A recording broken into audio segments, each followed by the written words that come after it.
Okay. Woohoo! I got it. I can try. Okay. So they'll give you stuff like kind of a trick question because 1 to 4 is for general, but then I realized 1 to 7 only apply to 8 when referenced, but I wasn't realizing that at first. So, anyways, I should have been doing this when I was answering that question, but whatever. So I'm already at 20% of the lesson. So I thought that chapter 8 and chapter 9 were going to be as long as chapter 1 and chapter 2 in the introduction, but it took me like 4 hours to get to 20% on just chapter 2.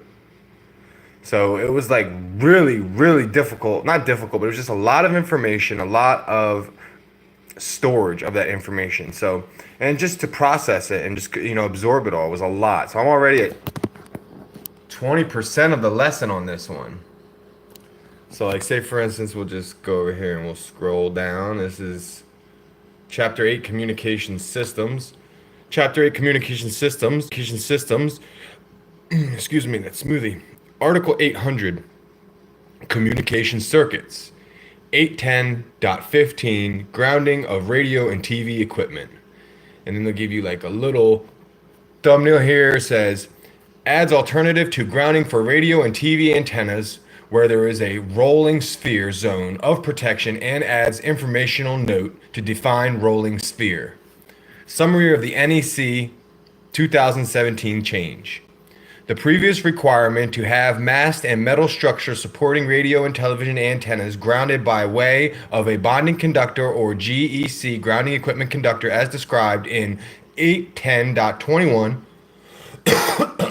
excuse me, is retained, but the 2017 NEC adds an option to eliminate connection to ground if the antenna and its support mast or structure are within a zone of protection.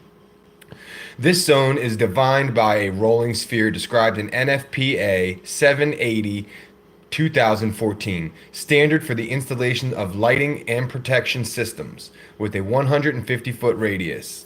And then it'll give you an example of the code right here. So it just shows what the code basically was. And then in highlighted orange is the additional code revision or whatever you want to call it. So you can check all that out. And then you go down and it says what it means basically and what, just to kind of like describe it rather than just telling you what it is. It'll give you a little bit of description.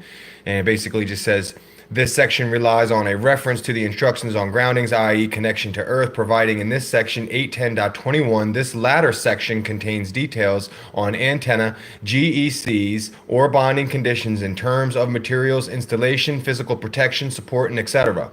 The goal is to protect these structures against a ground fault resulting in static buildup contact with energized conductors or lightning that could injure persons who come in contact with the antenna, its cables, or its structure.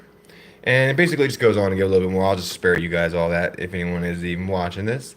But basically everything's important because take as a note, a similar revision was made to 820 for CATV and radio distribution systems.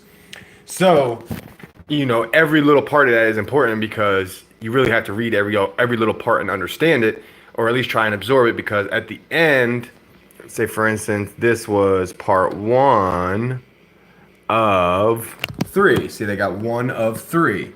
So 1 of 3 for chapter 8, part 2 of chapter 8. So part 2 has 3 parts, or let's say part 2 of chapter 8 has 3 subsections to part 2.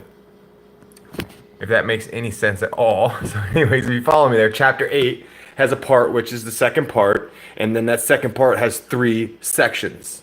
So subsections of chapter 8 equaling 3 of part 2. Right. So anyhow, once you get down to the end of the parts, in this case,